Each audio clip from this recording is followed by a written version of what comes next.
আসসালামু আলাইকুম। এরিকাজ কিচেনে নতুন আরেকটি রেসিপি দেখার জন্য আপনাদের সবাইকে স্বাগত জানাচ্ছি। আপনারা সবাই কেমন আছেন? অনেকের কাছেই বাপা পিঠা তৈরি করা অনেক ঝামেলার মনে হয়। অনেকেই বাপা পিঠা পারফেক্টভাবে তৈরি করতে পারেন না। পিঠা তৈরি করতে গেলে পিঠার ভিতরটা কাঁচা থেকে যায়, ঝুরঝুরে হয়ে ভেঙে যায়। আজকে খুব সহজে পারফেক্ট বাপা পিঠা তৈরি করে দেখাবো 1 মিনিটেই প্রেসার কুকারে। যে কেউ তৈরি করতে পারবেন আর খুব সহজেই তৈরি করা যায়। পুরো রেসিপিটি দেখতে থাকুন। আশা করছি রেসিপিটি আপনাদের সবার কাছে ভালো লাগবে। দেখুন পিঠাগুলো কতটা পারফেক্ট হয়েছে। তাহলে চলুন কথা না বাড়িয়ে মূল রেসিপিতে চলে যাই। প্রথমে আমি একটি বাটি নিয়েছি আর দিয়ে দিব 3 কাপ পরিমাণ শুকনো চালের গুঁড়া। আমি আজকের পিঠাটা শুকনো চালের গুঁড়া দিয়ে তৈরি করব, বাজারের কিনা শুকনো চালের গুঁড়া। স্বাদ অনুযায়ী লবণ দিয়েছি। এখন আমি এই চালের গুঁড়ার সাথে লবণটা খুব ভালোভাবে মিক্সড করে নিব। চালের গুঁড়ার সাথে লবণ খুব ভালোভাবে মিশিয়ে নিয়েছি। এখন নিয়ে নিব গরম পানি। এইখানে আমি 1 কাপ পরিমাণ কুসুম গরম থেকে আরও কিছুটা গরম পানি নিয়ে নিয়েছি। পানিটা এমন গরম হতে হবে যেন একটা আঙ্গুল কয়েক সেকেন্ড ভিজিয়ে রাখা যায়। এখন আমি অল্প অল্প পানি দিয়ে চালের গুঁড়োটা মাখিয়ে নিব। অল্প অল্প পানি দিয়ে ভালোভাবে মাখিয়ে নিতে হবে।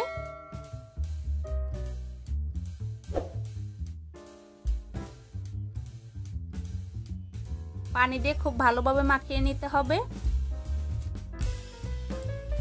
সবটুকু পানি দেওয়া হয়ে গিয়েছে। আরও কিছুটা পানি লাগবে আমার এখানে। আরও 1 টেবিল চামচ পরিমাণ পানি দিয়ে দিয়েছি। চালের গুঁড়ার মিশ্রণটা খুব ভালোভাবে মাখিয়ে নিয়েছি। এখন আমি একটা মুঠ করে দেখিয়ে দিচ্ছি। দেখুন একটা দলা পাকিয়ে যাচ্ছে। দলাটা ঝুরঝুরে হয়ে ভেঙে পড়ছে না।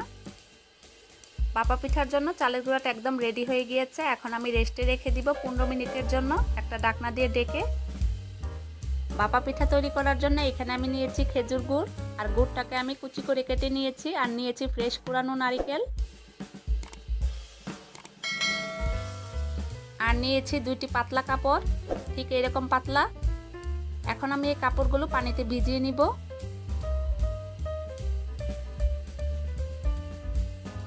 পানিতে ভিজিয়ে নিয়েছি আমি কাপড়গুলো। আরও নিয়ে নিয়েছি বাপা পিঠা তৈরি করার জন্য মাটির এরকম ছোট ছোট বাটি। আপনারা চাইলে অন্য যে কোনো বাটি দিয়ে তৈরি করতে পারবেন। যেহেতু প্রেসার কুকারে বাপা পিঠা তৈরি করব তার জন্য লাগবে এরকম ফানেল। এরকম ফানেল নিয়েছি আমি 2টি। এরকম ফানেলে খুব সহজে বাপা পিঠা তৈরি করা যায়। চুলায় আমি একটি প্রেসার কুকার বসিয়ে দিয়েছি আর দিয়ে দিয়েছি পানি। চুলাটা ধরিয়ে দিয়েছি। এখন আমি ঢাকনাটা লাগিয়ে দিব। অপেক্ষা করব বলক আসা পর্যন্ত। ফিরে আসছি 15 মিনিট পর। এরই মাঝে চালের গুঁড়াটা রেডি হয়ে গিয়েছে। এখন আমি চেলে নিব। একটা বাটি নিয়ে নিয়েছি আর এরকম একটা চালনি নিয়ে নিয়েছি। আপনারা আপনাদের পছন্দ অনুযায়ী যে কোনো চালনি দিয়ে চেলে নিতে পারবেন। ভিজিয়ে রাখা চালের গুঁড়া অল্প অল্প দিয়ে আমি এখন চেলে নিব। আশা করছি আমার এই রেসিপিটি ফলো করে আপনারা খুব সহজে পারফেক্ট বাপা পিঠা তৈরি করতে পারবেন শুকনো চালের গুঁড়া দিয়ে প্রেসার কুকারে। সবটুকু চালের গুঁড়া আমি চেলে নিয়েছি। দেখুন চেলে নেওয়ার পর ঠিক এরকম হয়েছে। এখন আমি বাপা পিঠাগুলো তৈরি করে নিব। আমি একটি বাটি নিয়ে নিয়েছি। প্রথমে আমি চালের গুঁড়া দিয়ে দিব। চেপে চেপে দেওয়া যাবে না, আলতু হাতে ঠিক এইভাবে দিয়ে দিতে হবে। চালের গুঁড়া দেওয়া হয়ে গিয়েছে। এখন আমি দিয়ে দিব গুড়। গুড় আর নারকেলটা যার যার পছন্দ অনুযায়ী দিয়ে নেবেন। বাজারের কিনা শুকনো চালের গুঁড়া দিয়ে এত সুন্দরভাবে বাপা পিঠা তৈরি করা যায় পারফেক্টভাবে। আপনারা বাসায় তৈরি না করলে বুঝতেই পারবেন না। গুড় দেওয়া হয়ে গিয়েছে। এখন আমি দিয়ে দিব উপরে নারকেল।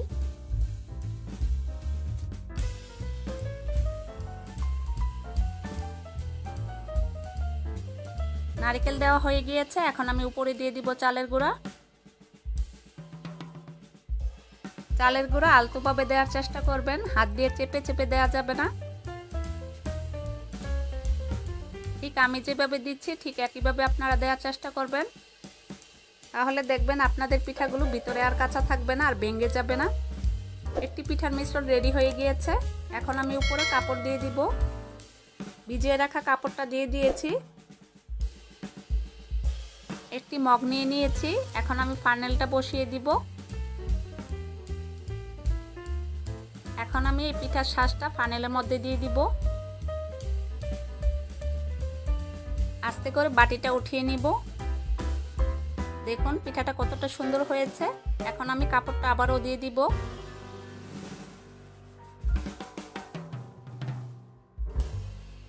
আরেকটি পিঠা তৈরি করে দেখাচ্ছি আপনাদেরকে।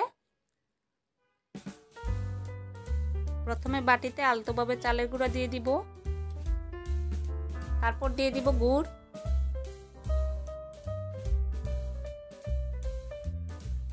গুড় দেওয়া হয়ে গিয়েছে। এখন আমি নারকেল দিয়ে দিব। প্রতিবার পিঠা তৈরি করার পর চালের গুঁড়াটাকে একটা ঢাকনা দিয়ে ঢেকে রাখতে হবে, না হলে চালের গুঁড়ার পানিটা শুকিয়ে যাবে, সেক্ষেত্রে পিঠাগুলো ভালো হবে না। আবারও চালের গুঁড়া দিয়ে দিব উপরে। চালের গুঁড়া দিয়ে খুব ভালোভাবে ঢেকে দিতে হবে। আলতো হাতে উপরে চালের গুঁড়া দিয়ে দিয়েছি।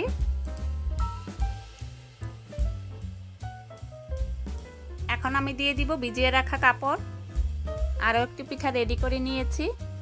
একটি গ্লাস নিয়ে নিয়েছি, একটা ফানেল বসিয়ে দিয়েছি, পিঠার শাঁসটা দিয়ে দিয়েছি।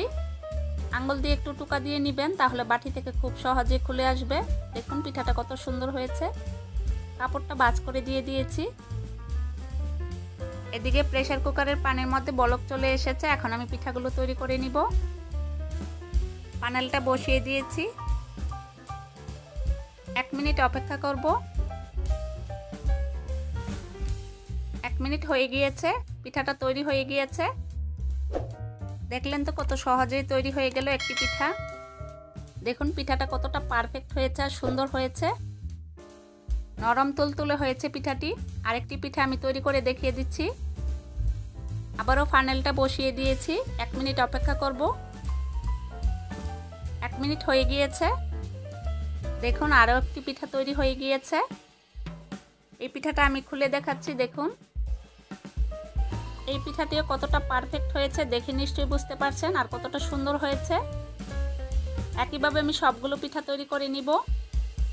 যাদের বাপা পিঠা তৈরি করলে পিঠাগুলো পারফেক্ট হয় না, তারা আমার এই রেসিপিটি ফলো করে বাপা পিঠা তৈরি করবেন। আশা করছি আমার এই রেসিপিটি আপনাদের সবার কাছে ভালো লেগেছে। রেসিপিটি ভালো লাগলে প্লিজ আপনারা বাসায় ট্রাই করবেন আর আমাকে কমেন্ট করে জানাবেন কেমন লেগেছে। রেসিপিটি ভালো লাগলে প্লিজ আমার চ্যানেলটিকে সাবস্ক্রাইব করতে ভুলবেন না। রেসিপিটি দেখার জন্য আপনাদের সবাইকে অসংখ্য ধন্যবাদ। আপনারা সবাই ভালো থাকবেন। একটি পিঠা আমি ভেঙে দেখাচ্ছি। দেখুন পিঠাটা কতটা সুন্দর হয়েছে। আল্লাহ হাফেজ।